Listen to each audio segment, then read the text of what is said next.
The doors at the south end of the great hall did not creak open. They came apart in one flat, ugly bang, and the sound reached me half a second after the light did, a white flash that turned every polished surface in that chamber into a mirror. I remember thinking, in the strange, slow way your mind works when something goes wrong too fast, that the flash was almost pretty. Then the smoke rolled in, and the alarm started, and pretty stopped being a word that applied to anything in that room. My name is Ellie Marsh. I was 26 years old, 4 months into my first posting on Council Prime, and standing exactly where duty told me to stand, near the west entrance of the Great Hall, third in a line of 6 human guards. My hands were folded in front of me, my belt held a comm unit and a stylus. That was all. That was always all. Every other guard in that hall carried something heavier. The Vantoran security detail wore particle lances slung across armored shoulders. The Illyrics floated inside personal shield bubbles, gauntlets fitted with kinetic disruptors that could punch a hole through solid plating. Even the quiet, careful Wen carried sonic batons at their hips. We were the only delegation in the entire council that walked into that chamber with nothing at all, and for 4 months I had absorbed every joke about it with a polite smile, because that was in the manual too, right after the part that told us never to carry a weapon on council grounds. I had asked my training officer once, back on Earth, why the policy existed. His name was Henry Pratt, and he had the kind of patience that made you feel young every time he used it. He told me I would understand when it mattered, and that he hoped it never would.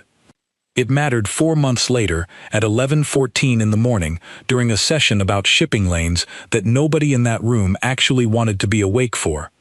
6 figures came through the broken doors in dark, unmarked suits, moving with the kind of discipline that told me immediately this was not an accident and not a protest that had gotten out of hand. They fanned out as they entered, 3 left, 3 right, weapons already up. I found out later they belonged to a splinter group from the Ithkar Combine, furious about a border decision the council had made 3 sessions earlier, and they had come to make their anger permanent. The chamber itself worked against everyone in it from that first second. The Great Hall was built from a crystal lattice designed to carry sound beautifully across 200 delegates and to look magnificent doing it. Nobody had built it to survive weapons fire. It was a glass held up by faith and elegant engineering, and 6 armed figures had just walked into it with intent to break something far worse than the architecture. The armed guards did exactly what years of training told them to do when hostile figures breach a secured room. They raised their weapons, found their targets, and fired. I watched a Vantoran particle lance clip the ceiling instead of the attacker it had been aimed at, and a support strut 8 feet from a Meridian trade delegate came down in a shower of dust and broken light fixtures. I watched an Illyric's disruptor bolt tear through an attacker's shield bubble, continue through the attacker, and keep going into an ornamental partition behind him, straight into the observation gallery where 3 junior aides had thrown themselves flat on the floor half a second earlier. Every one of those guards was skilled. Every one of them had trained for years, and every single shot they fired had been built for an open battlefield, not for a room shaped like a wine glass and packed wall to wall with unarmed diplomats who had nowhere to run. That was the moment I stopped thinking like someone watching a disaster and started thinking like someone whose job was to stop one. I moved. So did the 5 guards standing with me. There is a kind of quiet that happens inside your own head during moments like that, even while the world outside is nothing but noise. I heard the alarms. I heard delegates shouting in a dozen different languages. I heard the dry crack of weapons fire bouncing off crystal walls that were never meant to hold sound like that. And underneath all of it, I heard my own thoughts arrive with total clarity. The nearest hostile was 11 meters from me. He had his weapon rising toward a Kethrani delegate seated near the center aisle, an older man named Fenric Doss, who had spent the entire morning arguing gently about fishing rights in a system I could not pronounce. 11 meters, rising weapon. No time to think about anything except closing that distance before the safety came off. I ran. Not the kind of run you do on a track, arms pumping for style. The kind of run where your whole body becomes one decision, made once, that you do not get to take back. I crossed the floor of the great hall in under 3 seconds, weaving once around an overturned chair, and reached the hostel just as his weapon leveled. I did not have anything in my hands. That meant I had exactly one problem in front of me, not two. I only had to get inside his reach before he could fire. I did not also have to worry about where my own shot might travel once it left my hand, because I did not have one. I took his wrist the wrong way against the joint, felt the weapon tilt uselessly toward the floor, and put my shoulder into the plating across his chest. We went down together, hard, and the weapon skittered somewhere under a bench where it could not hurt anyone else. 3 seconds. No shot fired from my side. No new cracks running through the lattice above our heads. Down the line, I caught pieces of the other 5 guards doing the same math in the same heartbeat. Daniel Cole took his hostile straight through a support column, using the attacker's own shield bubble to slow the fall so neither of them shattered against it. Grace Whitfield did not even attempt a takedown. She had read the room half a second faster than the rest of us, seen a crush forming at the east exit where 200 panicked delegates were about to funnel themselves into a bottleneck, and she spent her 3 seconds pulling people bodily away from that choke point instead, because a trampled delegate ends up just as hurt as a struck one, and somebody else already had that particular hostile handled. I want to be honest about what it felt like, because I think people imagine moments like this as something heroic and clean, the way it gets told afterward in official reports. It was not clean. My hands were shaking even while they were doing exactly what they needed to do.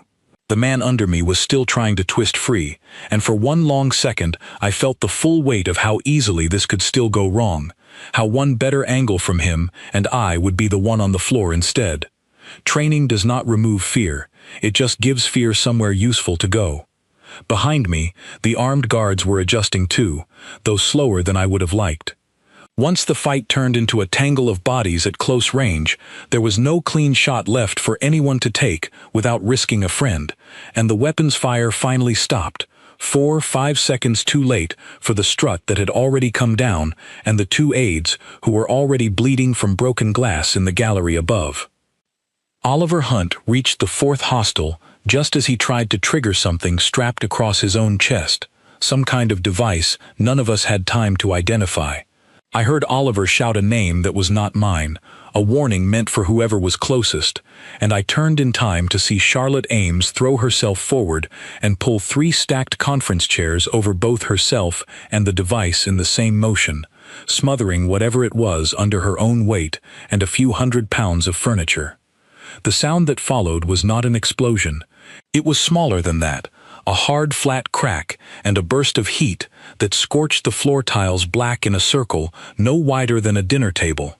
Charlotte came up seconds later with her sleeves smoking and her face pale, complaining almost immediately about the chairs, as if that detail mattered more than the burn already blistering along her forearm. It was the kind of joke people make when they are still deciding whether to be frightened, and I understood it completely, because I was making the exact same kind of joke inside my own head at that moment, some quiet voice insisting that everything was fine, everything was under control, when my hands were still shaking against a stranger's chest plate on the floor of a room that had almost come down around all of us. I do not know how long the whole thing actually lasted. Later, when I watched the footage during the inquiry, the timestamp told me it was under 2 minutes from the first bang to the moment the last hostile stopped struggling. It had felt like hours while it was happening, and like seconds once it was over, which I have since learned is exactly how these things always feel, no matter how many times you live through one.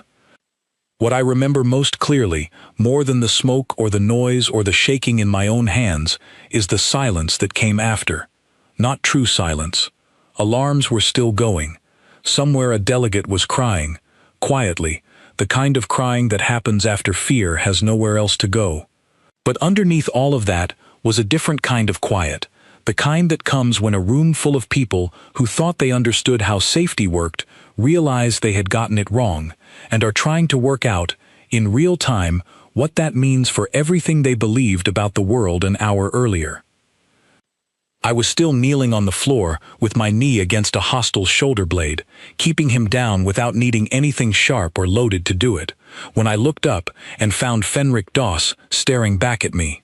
He was the Kethrani delegate I had crossed the floor to reach, the one whose chair now sat a few feet away with a long black scorch mark where it had been standing 30 seconds earlier. He was not shouting. He was not even moving very much. He was simply looking at me with an expression I did not have a word for yet, something between disbelief and the beginning of a question he had never needed to ask before. I did not know it yet, kneeling there with my ears still ringing and my hands still trembling, but that look on his face was the first small crack in an idea the entire Galactic Council had carried for as long as anyone could remember. The idea that safety meant more weapons in the room, sharper edges, harder shells, faster triggers.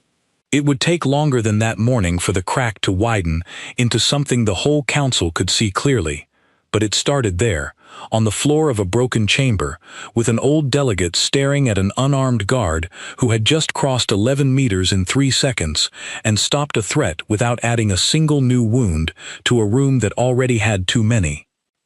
I did not have the breath yet to explain any of that to him. All I managed, once I had caught enough air to speak, was 4 words, quiet enough that only he could hear them over the alarms. I told him he was safe. It was true. It just was not yet the whole truth of what had happened in that room, or why. The medical team reached us before the smoke had fully cleared, and that was when the second wave of trouble started, the kind nobody had warned me about in training, because it did not involve a weapon at all. Charlotte Ames refused to lie down on the stretcher until she had counted every guard in the hall out loud, one name at a time, as if the burn along her arm was a smaller problem than making sure the rest of us were still standing. Daniel Cole had a cut above his eyebrow from the fall against the support column, bleeding just enough to look worse than it was, and he kept waving off the medic with the same stubborn calm he used for everything, telling her to check on the aides in the gallery first. Grace Whitfield had a bruise blooming across her shoulder from pulling delegates clear of the east exit, and she did not mention it once until someone else pointed out she was favoring that arm.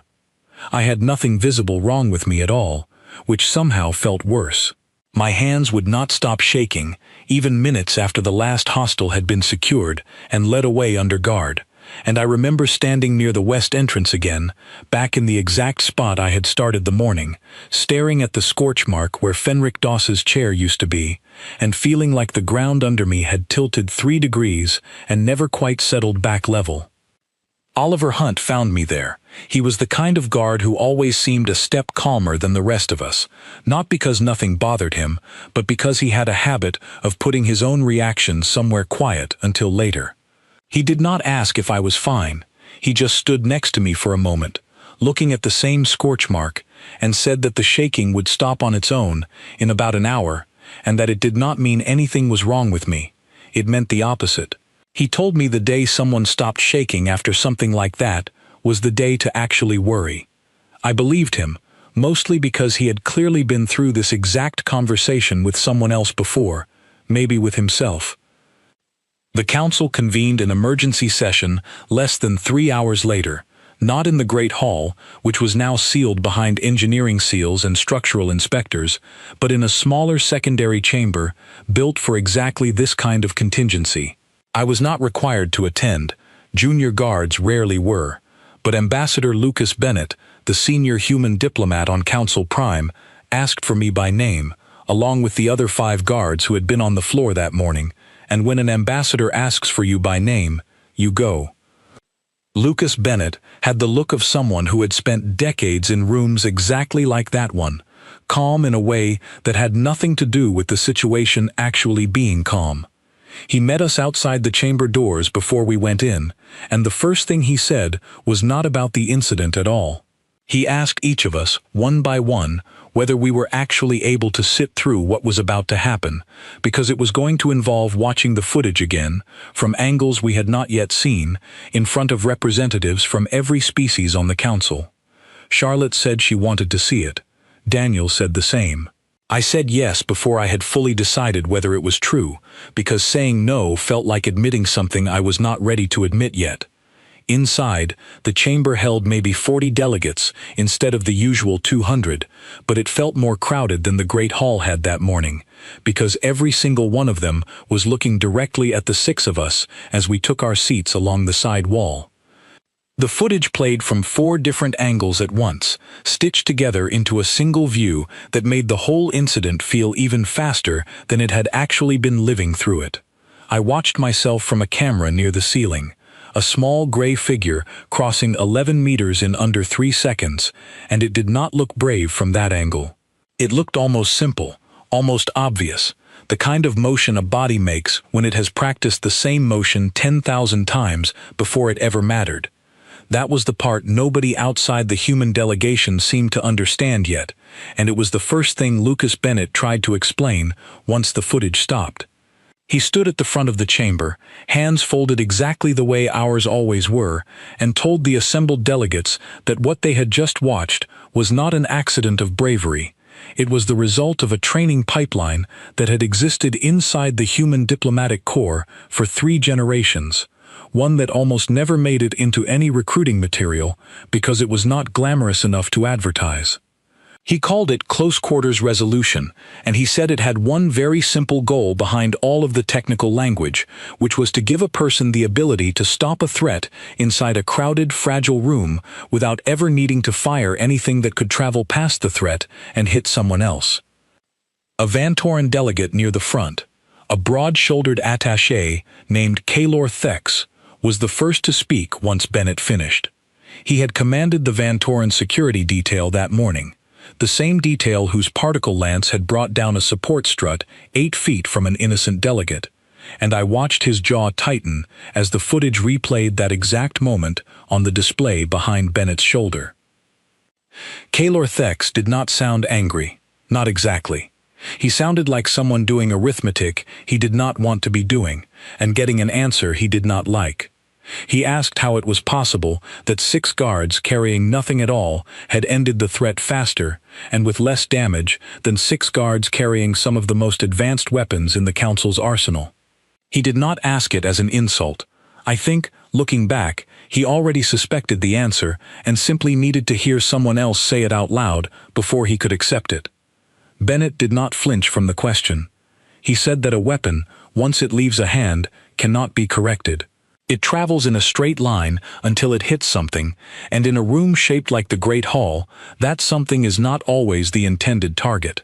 A person, on the other hand, is a variable that can be redirected in real time, 3 seconds at a time, with 0 risk of continuing on into a wall or an innocent bystander once the threat has been stopped. He said the human core had learned that lesson the hard way, generations earlier, in 2 separate incidents on other worlds that never made it into any public record, and had spent every year since building a training program around a single uncomfortable truth. In a room built from glass and diplomacy, the deadliest thing in the room is very often not the person trying to cause harm. It is the response built to stop them. I watched that idea land differently across the chamber, depending on who was hearing it. The Illyrics delegation, whose disruptor bolt had passed clean through an attacker and into the observation gallery, went very still and very quiet, and I noticed the guard responsible for that shot, sitting near the back with his head down, not meeting anyone's eyes. The Wen delegation, whose sonic batons had not been fired at all that morning because their guards had been positioned too far from the breach to reach it in time, simply listened with the careful patience they brought to everything, the kind of patience that made it impossible to know what they were actually thinking until they chose to say it. Fenric Doss, the Kethrani elder whose chair now existed only as a scorch mark on a sealed floor, asked the only question that made the room go completely silent. He asked whether the human core had known, walking into that chamber every single morning for 4 months, that this was the exact kind of moment their training existed for. He wanted to know if we had been waiting for it. I answered that one myself, because it felt wrong to let Bennett answer for me on something that personal. I told him no, we had not been waiting for it, not the way he meant. We had simply been trained for it, the same way a person learns to swim before they ever fall into deep water, not because they expect to fall, but because falling is always possible, and the water does not care how prepared you feel in the moment it happens. I told him that the 4 months I had spent standing near that west entrance, hands folded, nothing on my belt, had felt at times like the joke everyone else in that hall clearly thought it was. I told him that morning was the first time I understood it was never a joke at all. It was the whole point. He nodded slowly at that, the same unreadable expression from the floor of the great hall settling back over his face, and he did not ask anything else for a long while. The session went on for hours after that, moving through structural damage reports, casualty updates on the 2 injured aides who were both expected to recover fully, and the beginning of what would eventually become a much longer investigation into exactly how 6 armed attackers had managed to breach a supposedly secure chamber in the first place. But the part of that session that stayed with me longest was not any of the technical detail. It was the quiet that settled over the room every time the footage played back that 11-meter run, over and over, from 4 different angles, as delegate after delegate tried to understand how something that looked so simple on screen could have been the difference between 2 injured aides and something far worse. I left the chamber that night more tired than I had ever been in my life, the kind of tired that lives in your bones rather than your eyes, and Oliver Hunt walked with me back toward the guard quarters without saying much of anything at all. Somewhere near the halfway point, he finally spoke, and what he said stayed with me longer than almost anything from that entire day. He said that the council had just watched something happen that they were going to spend the next several months trying very hard to unsee, because unseeing it would have been easier than accepting what it meant about every assumption they had built their security around. He said the hard part was not over. It had only just started, and it was not going to be the kind of hard that ended in a single afternoon of testimony. He was right, though neither of us understood yet exactly how right, or how much further that morning's 2 minutes of chaos was still going to reach before it was finished changing the way the entire council thought about what safety actually meant. I did not sleep much that night. Every time I closed my eyes, I felt the exact weight of that hostile's chest plate against my shoulder again, the small resistance of his wrist turning against the joint, the specific sound the weapon made skittering under the bench. It was not fear exactly. It was closer to my body refusing to let the moment finish, replaying it over and over as if it needed one more pass to be sure the ending had actually held. Around 2 in the morning, a message came through on my comm from Grace Whitfield, 3 words long, asking if I was awake. I answered honestly. She told me she could not sleep either, and that she had spent the last hour going over the footage from the east exit in her own head, wondering if she had pulled people clear fast enough, wondering what would have happened to the delegates behind the ones she reached first.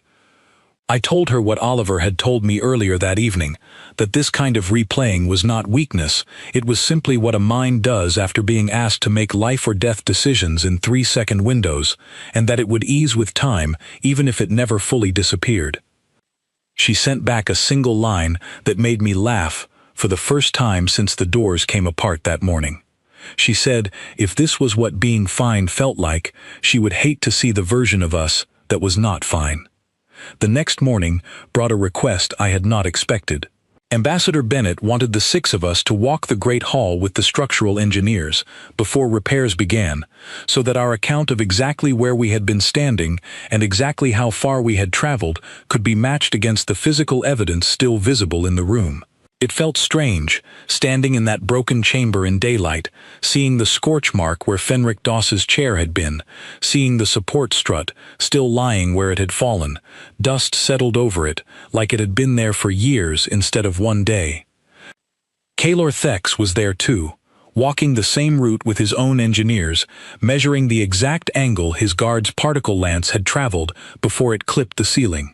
He did not speak to me directly at first, simply worked a few meters away, quiet and focused, until the engineers stepped away to compare notes and left the 2 of us standing near the same spot where I had taken my hostile down the day before. He asked, without any of the sharpness from the chamber the night before, how long the human core had actually been running that training. I told him 3 generations, as far as I understood it, built slowly, after 2 incidents on other worlds that had never become public record, refined every year since by people who had lived through exactly the kind of mourning we had all just survived. He was quiet for a long moment, looking at the scorch mark, and then he said something I did not expect from a man who had called our approach decorative negligence only 6 months earlier, back when I had first arrived on Council Prime and overheard him say it to another Vantoran officer, loud enough that he clearly wanted me to hear it. He asked whether the training was something his own guards could learn, or whether it required something particular to human bodies that his people simply did not have.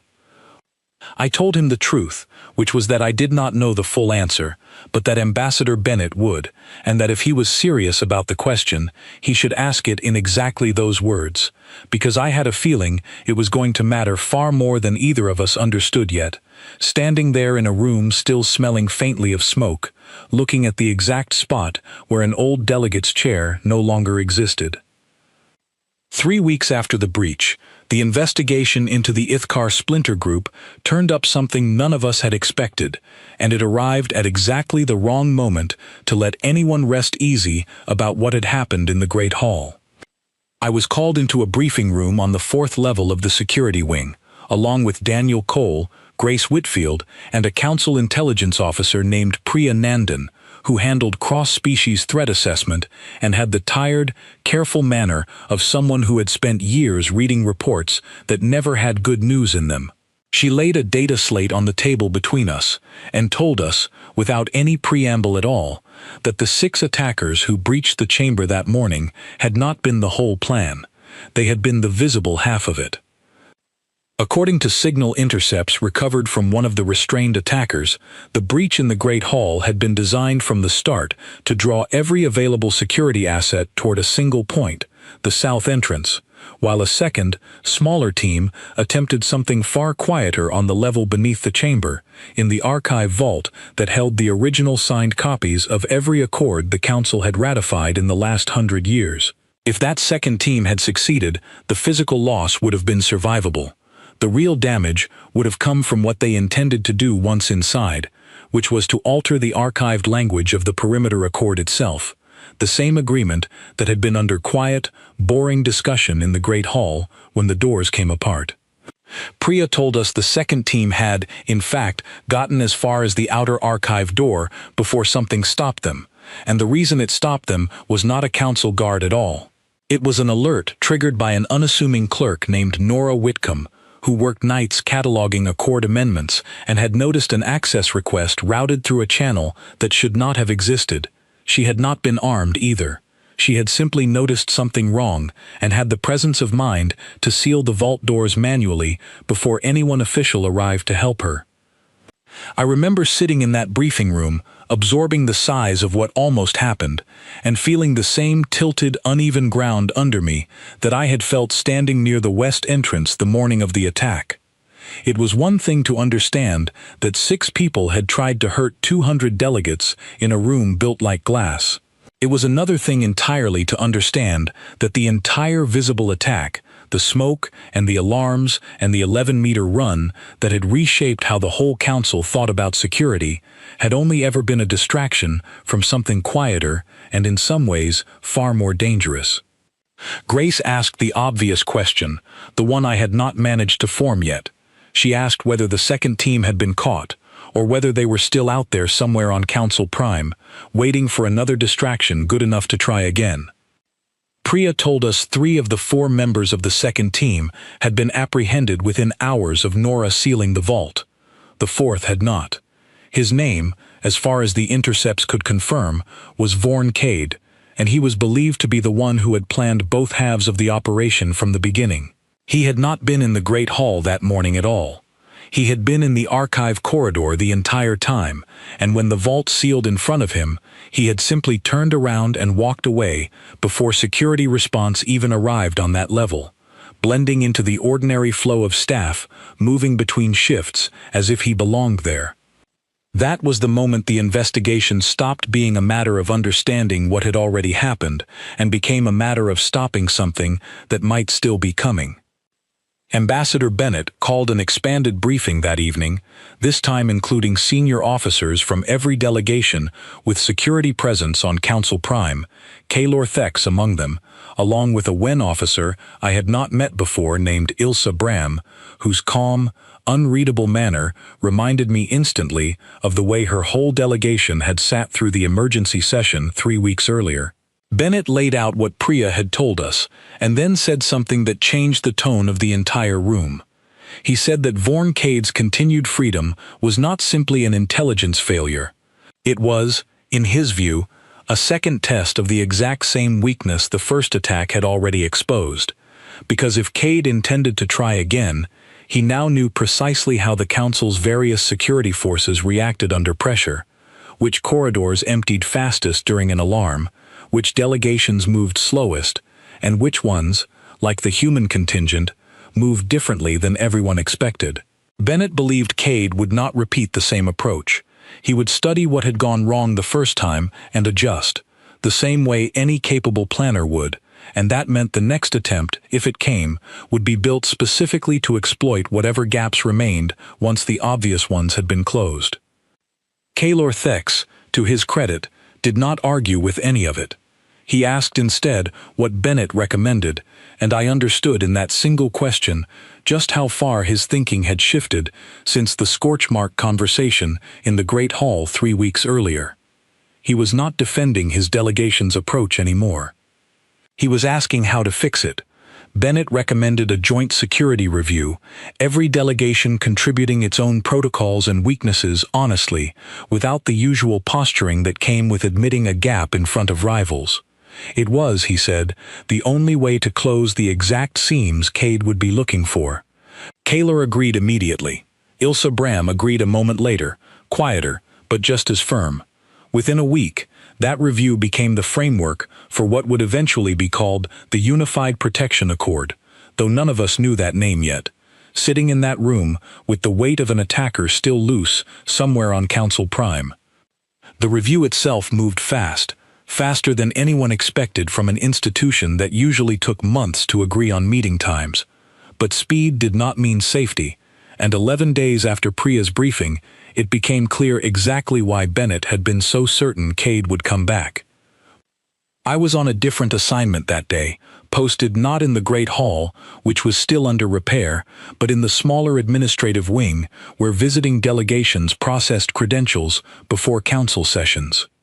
It was considered a quiet post, low risk, the kind of shift junior guards were given to rest between the more demanding rotations. I was standing near the credential desk around mid-afternoon when Nora Whitcomb, the clerk who had sealed the archive vault 3 weeks earlier, walked past with an armful of record folders, and something about the way she moved caught my attention before I understood why. She was walking too fast for someone simply delivering paperwork, and she kept glancing back over her shoulder toward the corridor behind her, the same corridor that led down toward the lower archive levels. I had spent enough of the last 3 weeks thinking about exactly this kind of small, easy-to-miss detail that I did not hesitate. I fell into step a few paces behind her, close enough to reach her quickly if something was wrong, far enough not to alarm her if nothing was. She reached the credential desk and set the folders down harder than necessary, and when she turned around, I saw her face clearly for the first time, pale in a way that had nothing to do with lighting. She told me, quiet enough that only I could hear it, that she had just seen a face in the lower corridor she recognized from the security bulletins that had circulated after the breach, the same bulletins showing Vorn Cade's likeness to every staff member on Council Prime.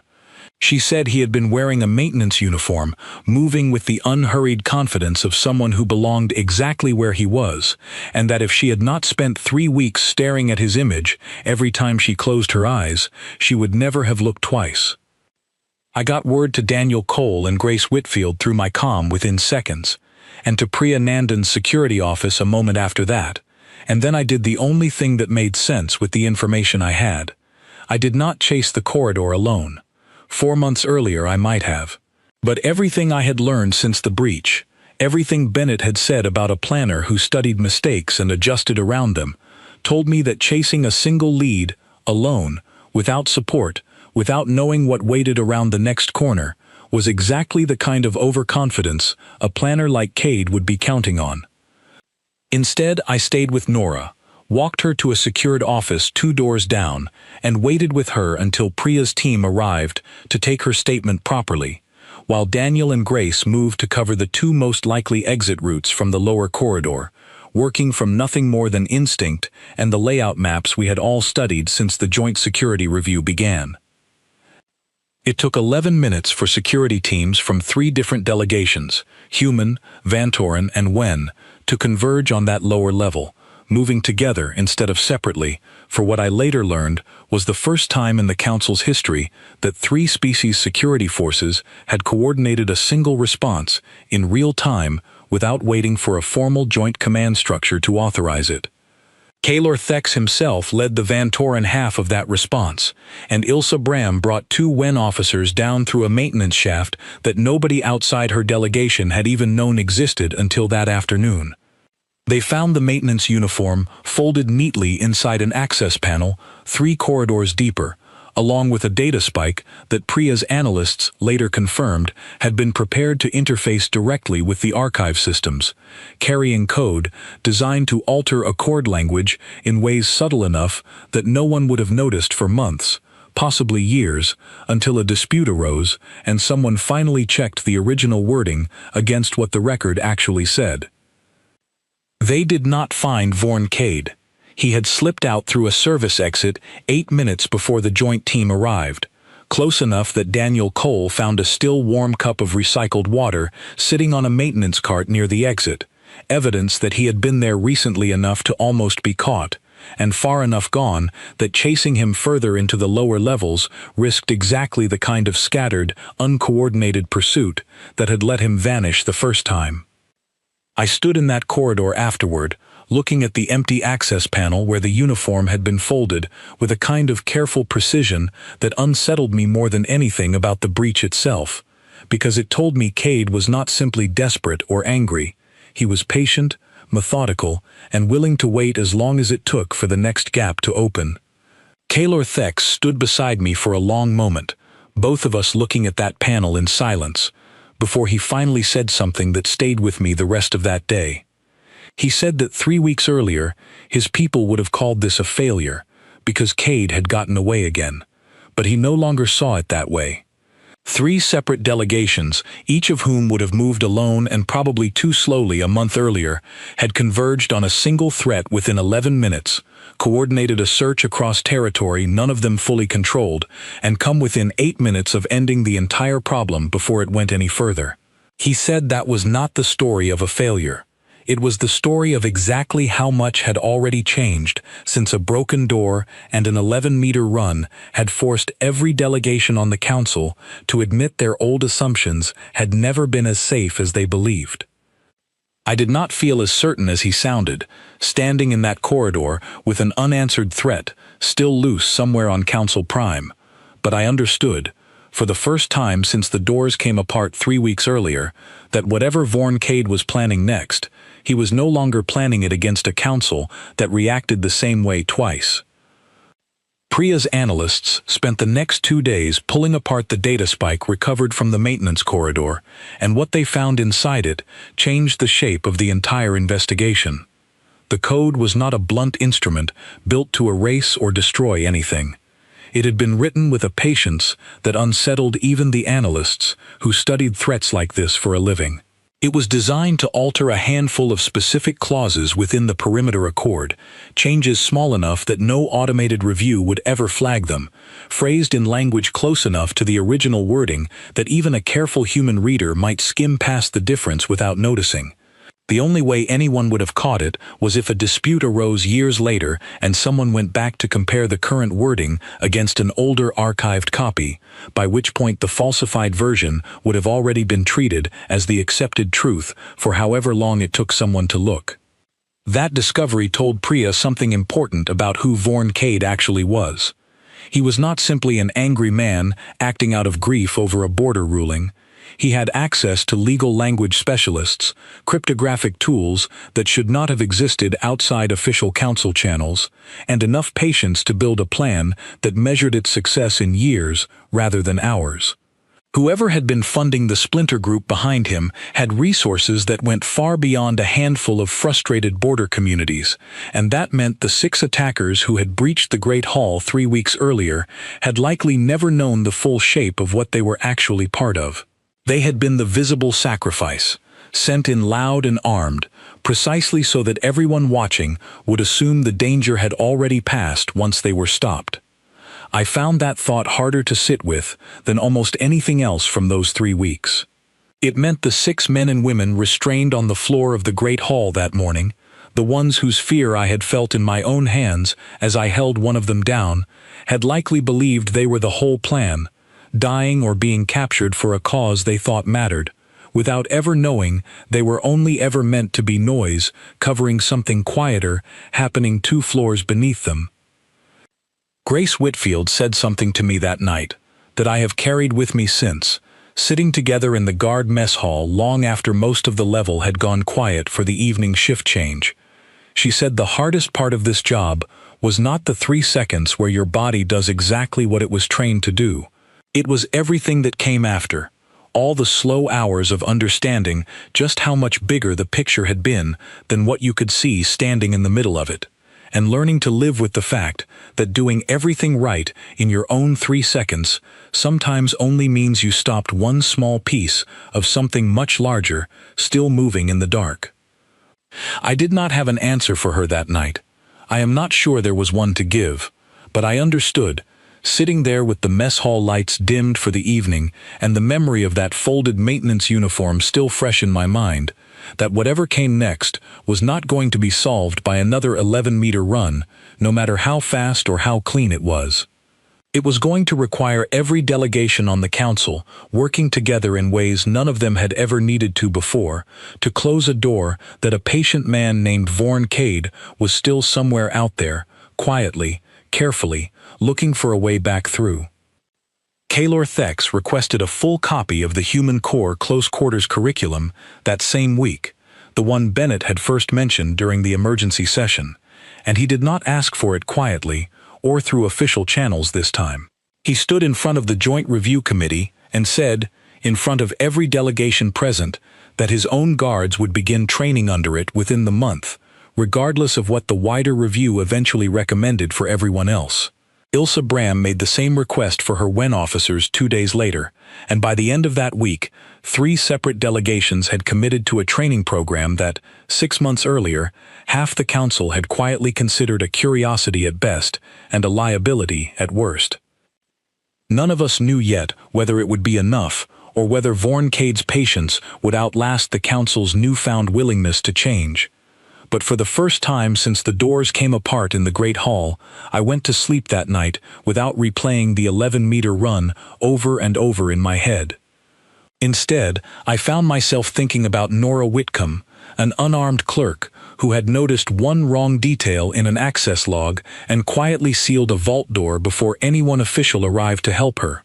And I understood that whatever the council eventually decided about weapons and training and joint protocols, the truest lesson of those 3 weeks had already been proven twice over, once in a chamber full of smoke and once in a quiet corridor lit only by emergency lighting. Safety was never really about what you carried in your hands.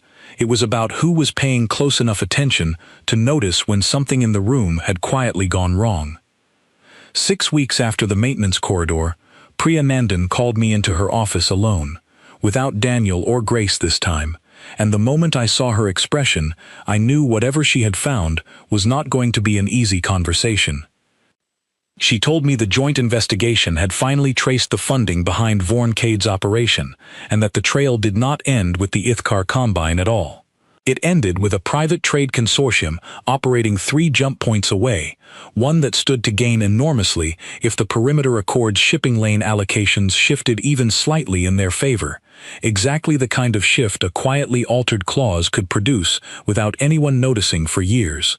The splinter group's grievance over the border ruling had been real, but it had also been useful, a convenient cover story that let the consortium hide their fingerprints behind someone else's genuine anger.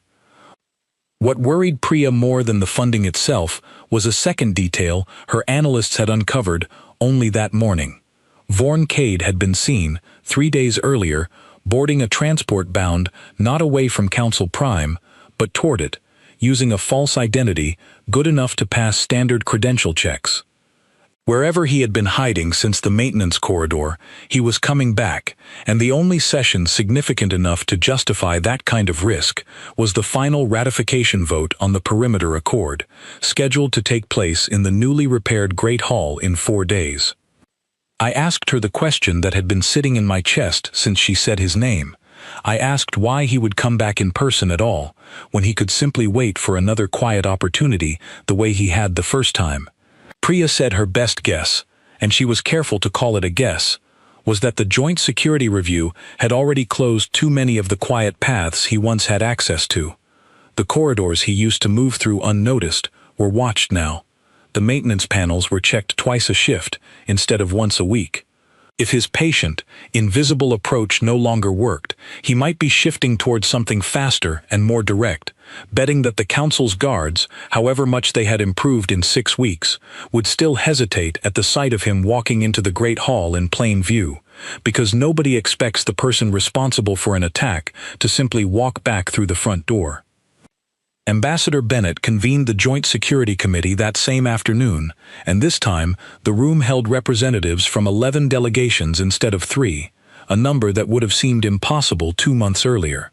Kaylor Thex sat near the front, and I noticed for the first time that his uniform carried a small insignia I had not seen before, a mark I later learned indicated completion of the first full cycle of the Human Close Quarters curriculum, adapted for Vantoran anatomy. Ilsa Bram sat beside him, quiet as always, though I had come to understand by then that her quiet was not distance. It was concentration. Bennett laid out what Priya had found, and then turned the floor over to planning the ratification session itself, 4 days away, in a chamber that still smelled faintly of new sealant, where the repaired ceiling met the old crystal lattice. The plan that emerged over the following 3 days was different from anything the Council had attempted before, built entirely around the lesson Cade himself had unintentionally taught everyone during the breach. Instead of concentrating armed guards at the obvious entrances the way security had always been arranged, the Joint Committee spread a mixed layer of trained personnel through every level of the Great Hall and the corridors beneath it, human, Vantoran, and Wen guards working the same shifts side by side for the first time, with the older weapons' heavy positions moved back from the crowded center of the chamber toward the outer walls, where a shot gone wide would strike reinforced barriers instead of delegates. I was assigned, along with Daniel Cole and a Vantoran guard I had not worked with before, named Sten Eric, to the lower archive corridor, the same one where Nora Whitcomb had spotted Cade 6 weeks earlier. It made sense in a grim sort of way. If he intended to return to something quieter beneath the main session, that corridor was still the most direct path toward anything worth altering, even with the vault itself now under considerably tighter watch. Sten Eric had gone through the adapted curriculum in the same class as Kaylor Thex, and I could see it in the way he moved through the corridor during our first shift together. Careful, economical, none of the heavy reliance on his shoulder-mounted weapon that I remembered from Vantoran guards 6 weeks earlier. He told me, during a quiet stretch of that first shift, that learning to think in 3-second windows instead of longer engagement ranges had been the hardest part of the whole course. Harder even than the physical techniques themselves, because it meant unlearning years of training built around distance and firepower. He said it had also been, in his own words, the most useful thing he had ever learned, because it forced him to actually look at the people around him instead of simply the threat in front of him. The ratification session arrived on a morning that felt, at first, disturbingly ordinary. Delegates filed in through repaired doors that looked identical to the ones that had come apart 6 weeks earlier, and I stood at my post in the lower corridor with Daniel and Sten, watching security feeds from every level at once through a shared comm channel that, for the first time, linked every delegation's guards into a single coordinated network instead of 6 separate ones. 2 hours into the session, with the vote on the perimeter accord scheduled for the following morning, a maintenance access request came through the archive level's credential system, routed through a channel that had been closed and rebuilt twice since the breach, using a technician's identity that should have required a physical presence check the moment it was used. The system flagged it within 4 seconds, faster than any human review could have managed, and the alert reached our shared channel before the requester had even finished walking through the outer door. I recognized him the instant the corridor camera caught his face clearly, not from the security bulletins this time, but from something quieter, a certainty that settled into my chest before my mind had even finished confirming the match. Vorn Cade did not look like a man returning to something familiar. He looked tired, moving with less of the unhurried confidence Nora had described 6 weeks earlier, and I understood, watching him on the feed, that whatever resources had once made him patient and careful had thinned considerably since the funding trail behind him had started to unravel. Daniel reached him first, from the corridor's far end, closing the distance the same careful way we had all trained for, not rushing in with size or force, but positioning himself to cut off the one route that led back toward the outer door. Sten came from the opposite direction, and I moved to the archive vault itself, standing between Cade and the one thing his entire plan had always been built around. He did not resist the way the 6 attackers in the Great Hall had. He simply stopped, halfway between Daniel and the vault door, hands slowly rising, and said something that surprised all 3 of us enough that Daniel actually paused for a moment before finishing the approach. He said he was tired of running, that the consortium behind him had cut him loose the moment the funding trail started to surface, leaving him with nothing left to protect and nowhere left to go that would not eventually lead back to exactly this corridor. I do not know if that was entirely true. Priya's team would spend weeks afterward untangling exactly how much of what he said in that corridor was genuine exhaustion and how much was a calculated attempt to appear less dangerous than he actually was. But in that moment, with his hands raised and Daniel close enough to secure him without any need for force at all, it did not matter which explanation was true. What mattered was that 3 guards from 3 different delegations, working from a shared channel and a training program none of them had shared 6 months earlier, had closed every path available to him before he ever reached the vault door. Sten Eric secured him with the same careful economical motion he had used all through that first shift together, and I remember standing there afterward, watching Cade sit quietly against the corridor wall waiting for Priya's team to arrive, feeling none of the shaking in my hands that had followed me home after the breach 2 months earlier. It was not because this moment mattered less. It was because, for the first time since the doors came apart in the Great Hall, I understood exactly how much had already changed in the space between that morning and this one, and how much of that change had nothing to do with weapons at all. Kaelor Thex arrived 20 minutes later, once word reached the main session that the threat to the ratification vote had been contained, and he stood beside me in that corridor for a long moment before saying anything. When he finally spoke, it was not about Cade, or the vault, or the consortium still waiting to be fully exposed. He asked me whether I remembered the conversation we had shared standing over a scorch mark in the Great Hall 2 months earlier, when he had first asked whether his own guards could learn what mine already knew. I told him I remembered it clearly. He said that standing in this corridor, watching 3 guards from 3 different worlds close a trap around a man who had once slipped through every defense the Council had, he finally understood the answer to a question he had not thought to ask back then. It was never really about what any one delegation carried into a room. It was about whether every delegation in that room was finally willing to learn something uncomfortable from each other, quickly enough to matter before the next threat arrived to test whether the lesson had actually taken hold. I did not have an answer as clean as his question deserved. All I could offer, standing in a corridor that smelled faintly of the same sealant as the repaired ceiling 2 levels above us, was that the council had spent generations assuming safety meant carrying more, sharper, faster. It had taken one broken door, one patient man returning for something he could not quite let go of, and 2 months of uncomfortable, honest change to finally start proving that assumption wrong in a way nobody in that chamber would be able to unsee again. Priya's team took Cade into formal custody within the hour, and the interrogation that followed over the next several days confirmed most of what he had said in the corridor, along with several things he had not. The trade consortium behind the operation had indeed cut ties the moment their exposure became likely, but Cade insisted, and the evidence eventually supported him, that he had never known the full scope of what he was working toward when the plan first began. He had believed, in the earliest stages, that he was helping a genuinely wronged border community secure a fairer hearing. By the time he understood how far the operation had grown beyond that original grievance, he had already gone too deep to walk away without exposing himself to the same people who were now willing to erase him rather than risk him talking. It did not excuse what he had done. 2 aides in the observation gallery still carried scars from shrapnel that would never fully fade, and the 6 attackers from the Great Hall breach were each facing consequences that would follow them for the rest of their lives.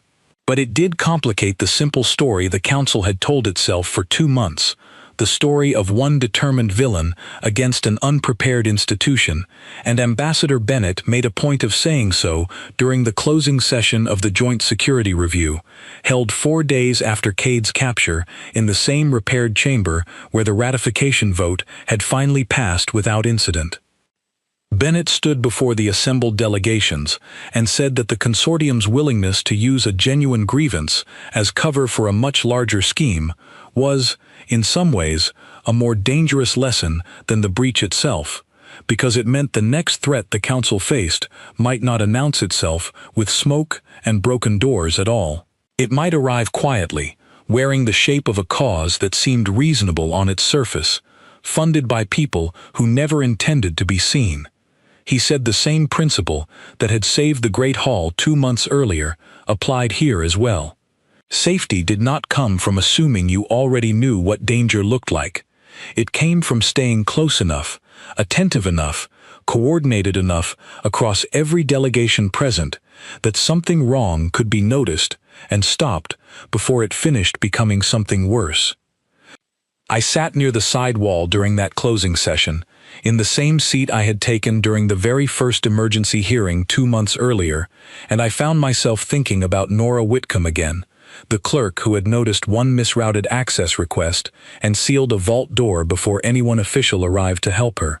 She was in the chamber that day too, seated among the administrative staff rather than the guards, and when Bennett finished speaking, Fenric Doss stood from his own seat and asked that her name be entered into the formal record alongside the 6 guards from the Great Hall breach, not as an afterthought, but as an equal example of exactly the kind of attentiveness the whole council needed to build itself around going forward.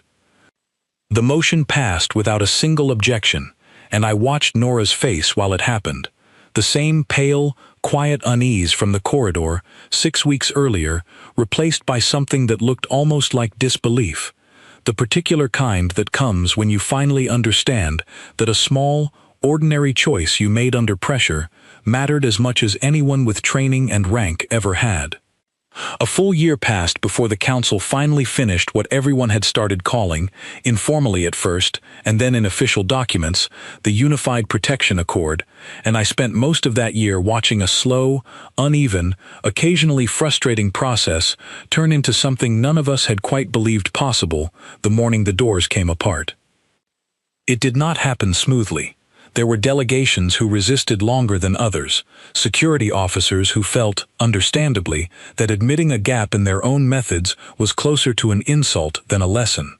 I remember one particularly long session, nearly 8 months after the breach, where an Illyrics commander argued for almost 2 hours that his people's shield bubble technology made close-range disarmament unnecessary for his guards, since nothing could reach them at all if the shields held. Kalor Thex, of all people, was the one who answered him, quietly reminding the room that the same commander's own disruptor bolt had passed through a shield bubble, through an attacker, and into an observation gallery on the very morning being discussed, and that no shield, however advanced, changed the simple fact that anything fired inside a room like the Great Hall eventually had to stop somewhere. It did not always stop where you intended. The Alaric's commander did not have an answer for that. 3 months later, his own guards began the adapted curriculum alongside the Van Toren and Wen officers who had already completed it. I finished my own second year of posting on Council Prime during that same stretch, and somewhere in the middle of it, I stopped thinking of myself as the junior guard who had arrived 4 months before the breach, nervous about the jokes made at her expense over an empty belt. Ambassador Bennett asked me, near the end of that second year, to help design the instructional material for delegations building their close-quarters programs from scratch, since I had lived through both the original breach and the quieter, more dangerous return of Vorncade 18 months apart, and understood better than most instructors exactly what the training was actually meant to prepare a person for. It was strange, standing in front of new guards from 6 different worlds, teaching techniques I had once learned half asleep during early morning drills back on Earth, techniques that had felt, for years, like something command required, simply because the manual said so. I told each new class the same thing I eventually came to believe completely. The training was never really about learning how to stop a threat with your hands instead of a weapon. It was about learning to read a room fast enough, clearly enough, that you understood exactly what a person in front of you was capable of doing next, before they had finished deciding to do it, and choosing the smallest possible response that solved the actual problem in front of you, instead of the biggest response your equipment allowed. Grace Whitfield left Council Prime near the end of that second year, transferred to help build a similar program on a station 3 jump points away where tensions between 2 rival delegations had been rising for months. Before she left, she told me something I still think about more than almost anything else from those 2 years. She said the version of herself that had frozen for half a second at the east exit, watching 200 panicked delegates begin to funnel toward a choke point, had spent a long time afterward wondering whether half a second of hesitation made her less capable than the rest of us. It took her most of that first year to understand that the hesitation had actually been her mind doing exactly what it needed to do, reading the whole room instead of just the nearest threat, and that the half-second she spent understanding the crush at the exit was the reason 40 people walked out of that chamber instead of being trampled by each other in a panic nobody had caused on purpose.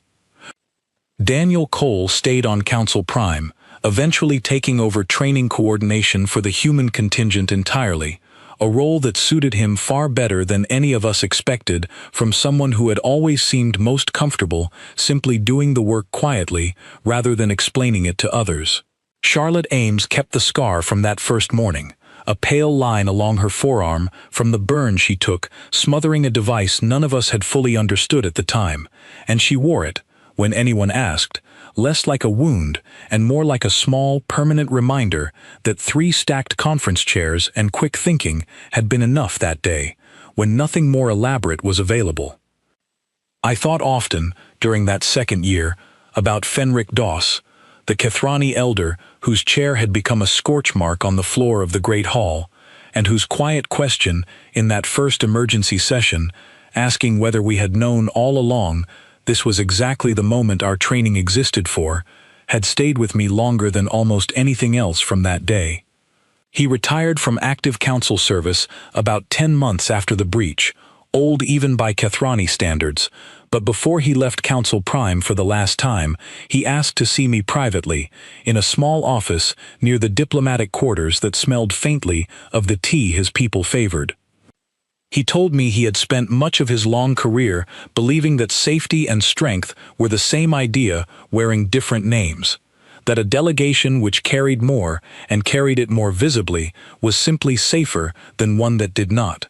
he said, watching an unarmed guard cross 11 meters in 3 seconds to reach him, and watching that same guard's colleagues do the same thing all along that line without a single shot fired from their side, had been the first time in decades he had needed to genuinely reconsider an idea he thought was already settled. He said it was not a comfortable thing, reconsidering something you had built an entire career around, but that comfortable ideas were rarely the ones worth keeping if they turned out to be wrong.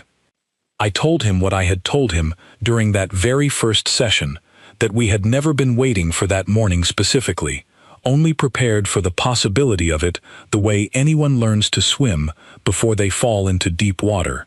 He smiled at that, the first time I had ever seen him do so, and said that perhaps the whole council had spent generations building bigger boats when what it actually needed, all along, was more people who already knew how to swim.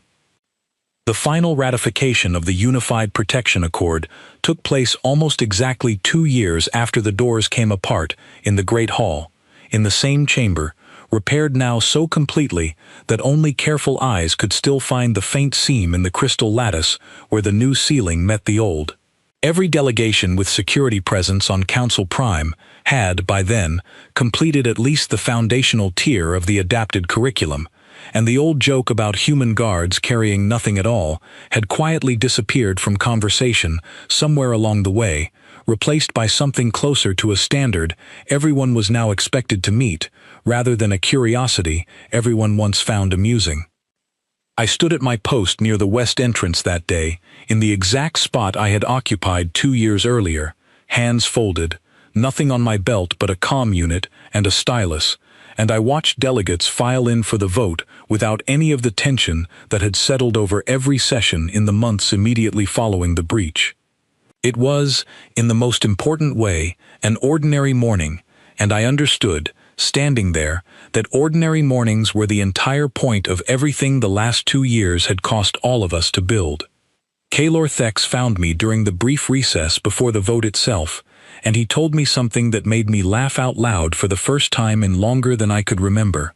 He said his own recruits had started calling the foundational curriculum by an informal name that had spread faster than anyone in his command structure had approved of, and that the name showed no sign of going away no matter how many times senior officers tried to discourage it. They called it, simply, the Human Course, regardless of which delegation was actually teaching it that season, and he suspected the name would outlive all of us long after anyone remembered exactly why it had first been called that.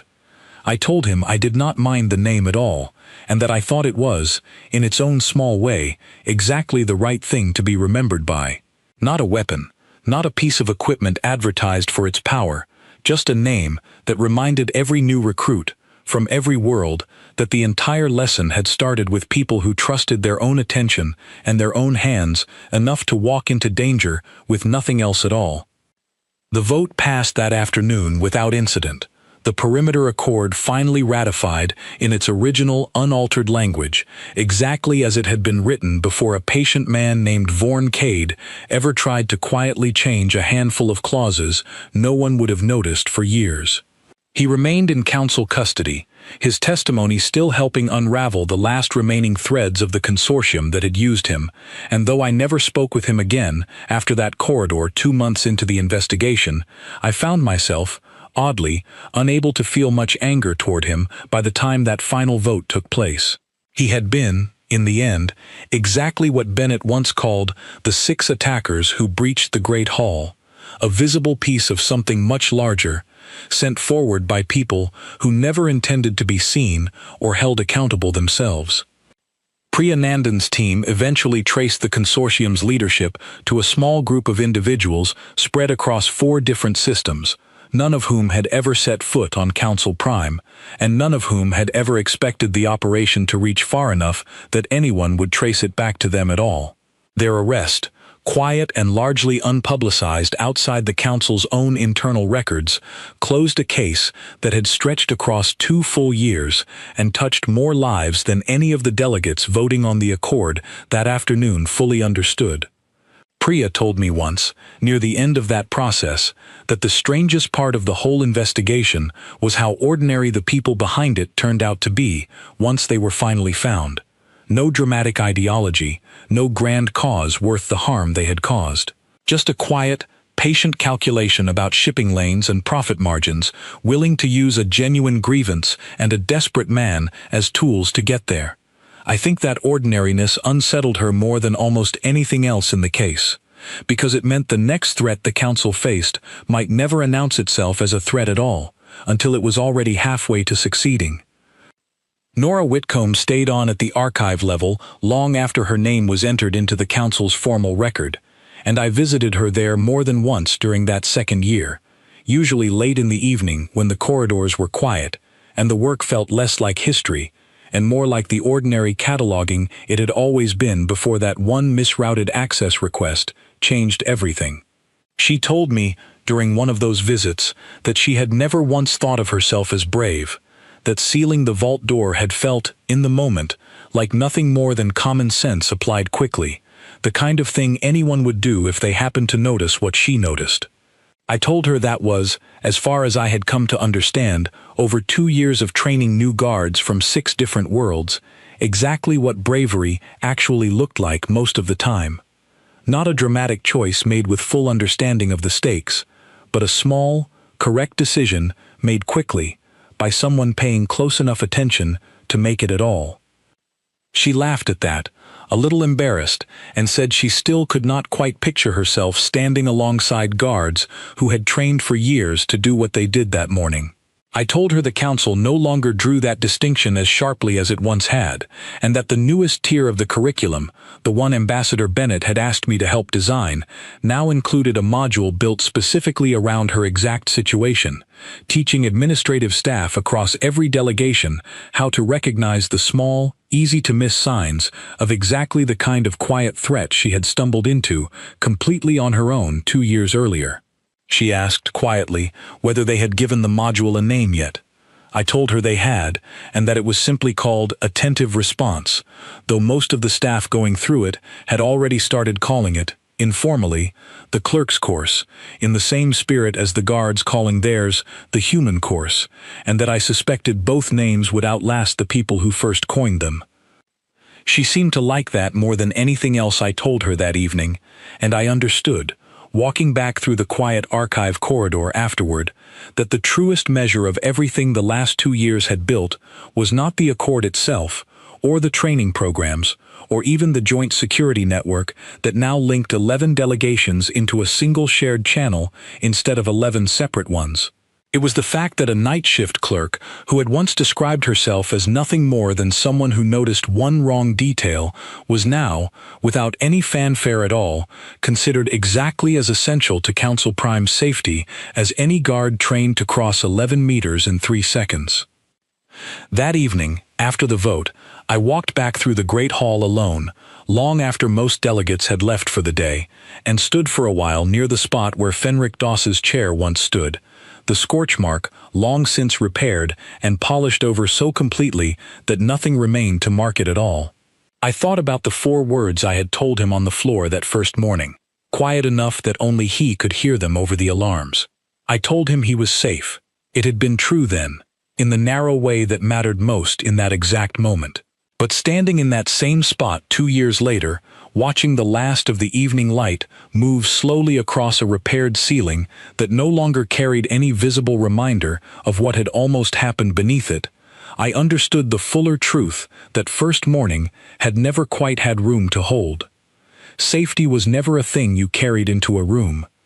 It was something you built, slowly, uncomfortably, across every delegation willing to admit what it did not yet know, until an entire council that once measured strength by the weapons in its hands finally learned to measure it instead by how closely its people were willing to pay attention to each other, and how quickly they were willing to move, together, the moment that attention told them something had gone wrong.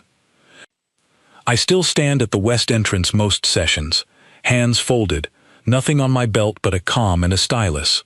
Nobody calls it decorative anymore. Most delegates, these days, simply nod on their way past, and every so often, someone new to Council Prime asks me quietly why human guards never carry weapons at all. I tell them the truth, The same truth Fenric Doss finally understood standing over a scorch mark that no longer existed. We do carry something. It is simply not the kind of thing that can be taken from us, or that misses, or that keeps traveling once the thread in front of us has already stopped. We carry each other's safety in our own two hands, and we have learned, generation after generation, exactly how far that can carry a room full of people who never expected to need saving at all.